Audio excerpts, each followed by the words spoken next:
Jumpa kembali para subscribers yang dimuliakan.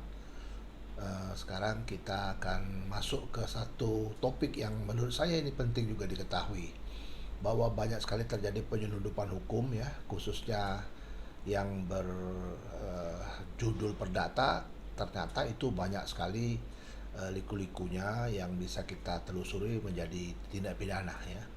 Di video-video yang lalu saya ada berbicara masalah tentang bagaimana perdata itu bisa bergeser menjadi pidana ya. Ada 4 ya.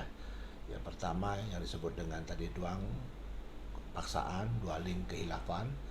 Ketiga bedroh, tipu muslihat. Yang keempat itu adalah penyalahgunaan keadaan ataupun misbreak of study hidden. Saya tidak akan bahas itu lagi karena di video-video itu sudah ada gitu.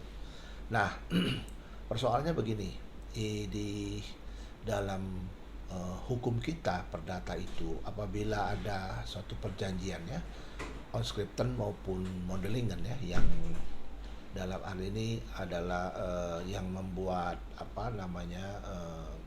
suatu perjanjian perikatan itu jual beli, misalnya dia buka PO untuk melakukan sesuatu yang bersifat jual beli ya, seperti itu. Nah, jual beli ini dalam PO itu, dalam purchase order itu ditulis untuk misalnya proyek A, ya kan? Nah, dia akan jadi perdata apabila proyek A tersebut belum membayar kepada dia, maka dia tidak bisa membayar kepada si supplier ini. Ya, itu one prestasi namanya. Jadi proyeknya yang bohirnya dia tidak membayar dia tidak bisa membayar, itu masih one prestasi. Tapi sebenarnya kedudukan hukumnya itu tidak ada hubungan sebenarnya kan. Mau dibayar tidak dibayar itu tetap adalah merupakan kewajiban. Tapi bisa ditoleransi itu. Nah, yang kedua yang terjadi itu adalah dia sudah dibayar oleh si supplier tapi dengan segala alasan tidak membayar kepada supplier ini. Ini yang disebut dengan penggelapan, verdut. Kenapa disebut verdut? Karena uang yang dia dibayarkan itu dia tidak membayar kepada si supplier yang sudah disebut dalam PO itu. Misalnya PO itu tersebut untuk barang ini, untuk proyek ini.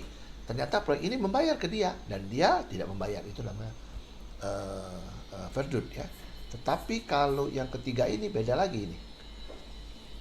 Si pemegang proyek ini tidak ada sama sekali, fiktif, terus dia disuplai barangnya dan dia tidak bayar ya.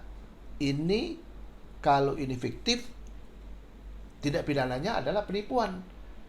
Nah, ini jadi beda ya. Jadi kalau pertama proyeknya tidak bayar dia, itu namanya investasi.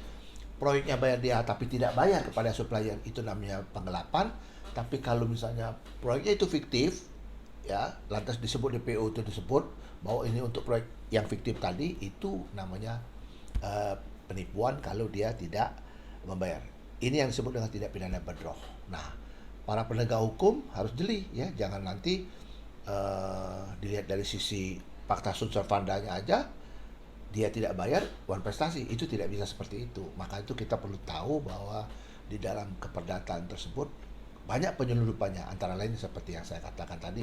Karena ini sering terjadi dan ini harus betul-betul penegak hukum kita jeli dan tidak usah ragu-ragu bahwa ini adalah tindak pidana.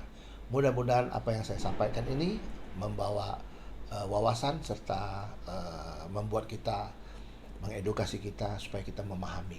Terima kasih, tetap semangat dan sukses.